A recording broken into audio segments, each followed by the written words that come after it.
Darshan Krishnaswamy is a 14-year-old and is a freshman at Chelmsford High School. He's a black belt holder in Taekwondo and loves swimming. He has a passion for math and physics. One day, he hopes to be a contestant on the TV show Jeopardy! Please give it up for my good friend Darshan.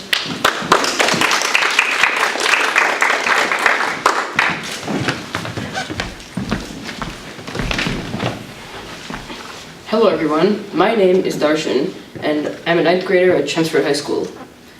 I'd like to thank Monisha for her great introduction about me.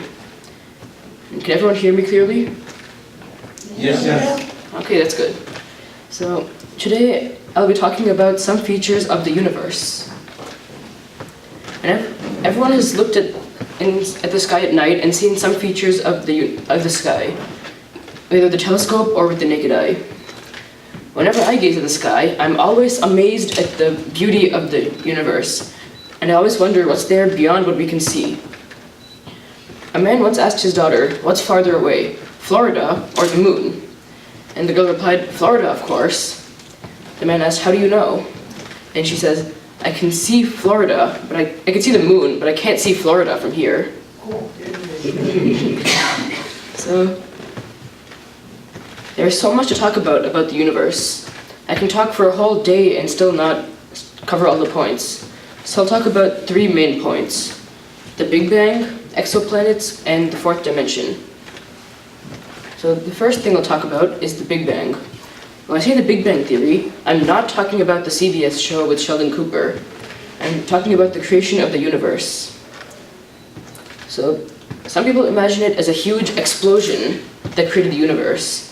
But it actually was just an expansion, not an explosion. And it started at a singularity. Does anybody know what the singularity was?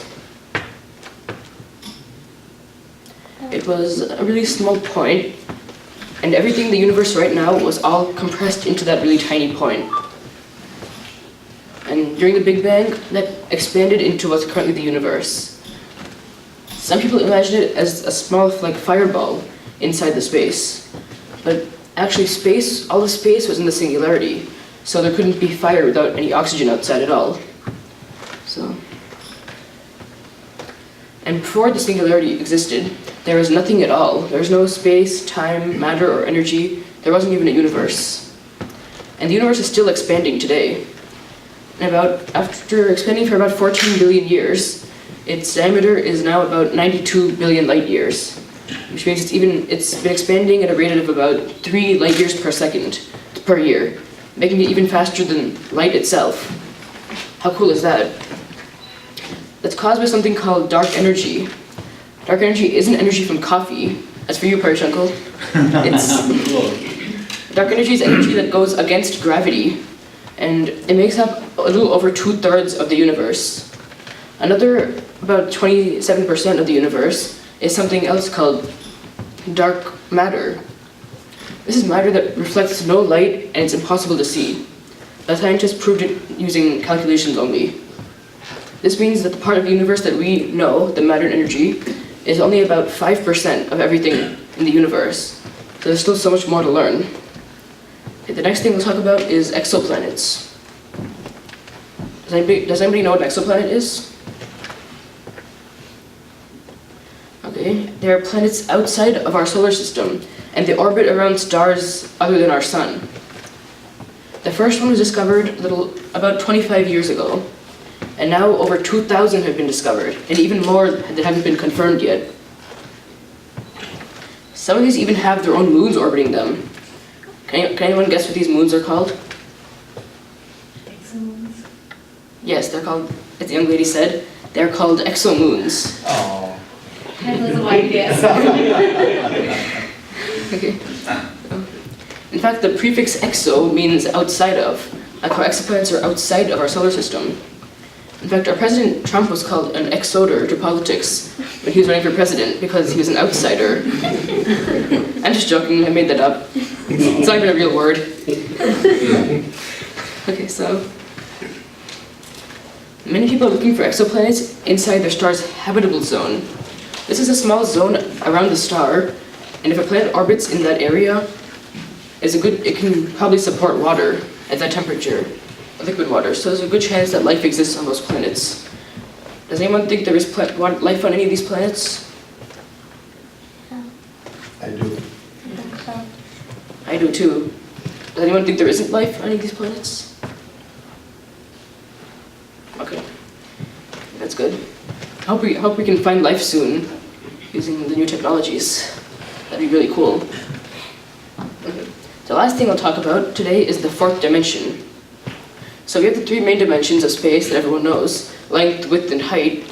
Can anybody guess what the fourth one is? Yes? Time. Yes, the fourth dimension is time. As the young gentleman said, if you combine space, the three dimensions of space, with time, you create something called space-time, which is what the universe is made of. You can imagine it like a piece of paper, like this. So you can imagine everything in the universe just spread out along this piece of paper. And if you imagine an object with gravity, it will actually cause a small bend in the space-time. And planets like the Earth will be orbiting around this bend, like this. And then Earth will have its own bend, where the moon orbits around that.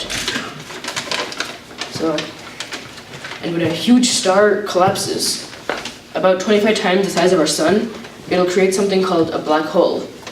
Does anybody know what a black hole is? Yes? It's like this thing that like sucks in other things. That's correct, as the young gentleman said. So a black hole is something with a really high, that's really dense, and it has a really strong gravity because of that. If you imagine in space-time, it'll be going down really, really far.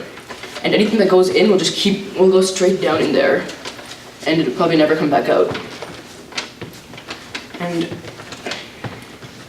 something cool about space-time is that it can be used to find wormholes. Wormholes will let you teleport from one place in the universe to another place. Like imagine if you wanted to go from here to here, but you couldn't travel all this distance, which would take many billions of years. If space-time got folded like this, you could travel right through and get to the other side much quicker.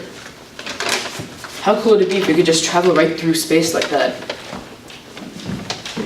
Hopefully they find wormholes soon and we can try using them. That'd be really cool. Okay, so today I talked about some 3 features of our universe: the Big Bang, exoplanets, and the fourth dimension. What did you think was the biggest thing, or your favorite part? Yes? Wormholes. Yeah, I think wormholes are really cool too, because you can just travel right through space. Anyone else have a different favorite part? Wormhole. Yeah. My favorite part is actually the dark energy and dark matter, because there's still so much to learn about the universe. That when I grow up, I want to become an astrophysicist like Neil deGrasse Tyson, and make lots of big discoveries in dark matter and dark energy. I'd like to thank Darshan for this opportunity to speak today, and I want to thank all of you for taking time to come and listen to my speech. I hope you enjoyed listening about the universe as much as I enjoyed talking about it. Thank you. Cool. Awesome.